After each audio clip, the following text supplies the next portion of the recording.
That night, the male celebrity showed up at the woman's home again, relentlessly harassing her. But this time, the fear in her eyes was gone. She didn't back down. Instead, she grabbed a knife from the kitchen and under his stunned gaze, ended the endless torment once and for all. The next day, news of the celebrity's death flooded the headlines. Under public pressure, the police took the woman into custody and placed her in an interrogation room. Under the harsh white light, the officer stood beside her, eyes sharp, grilling her while holding a stack of files. The woman kept shaking her head, avoiding eye contact, insisting again and again that she had nothing to do with it. The officer suddenly raised his voice, slamming down a pile of photos and fingerprint reports. Every piece of evidence pointed straight at her. She fell into a daze, fragments of memory flashing chaotically in her mind. She only remembered falling asleep at home, then waking up to find the celebrity lying in a pool of blood.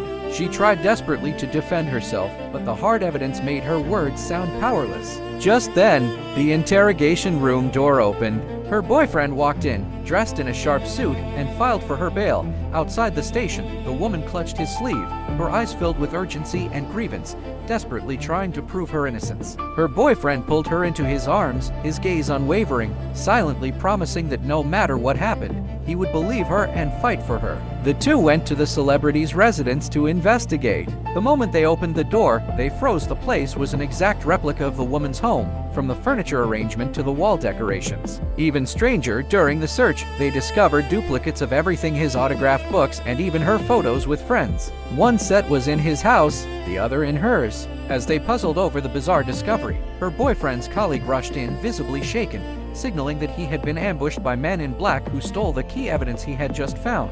They entered a second room in the celebrity's house. Her boyfriend picked up a photo frame from the table, and with a slight touch, a fruit knife hidden behind it fell to the floor. The knife was identical to the so-called murder weapon in the police evidence room, but its blade was spotless, without a trace of blood. Piece by piece, the clues connected. His brows eased, and his eyes lit up, as though he had just figured out a crucial lead. Yet, on the day of the trial, her boyfriend was nowhere to be seen. As the woman sat in the defendant's seat, one question haunted her: what secret was her unusually absent boyfriend hiding?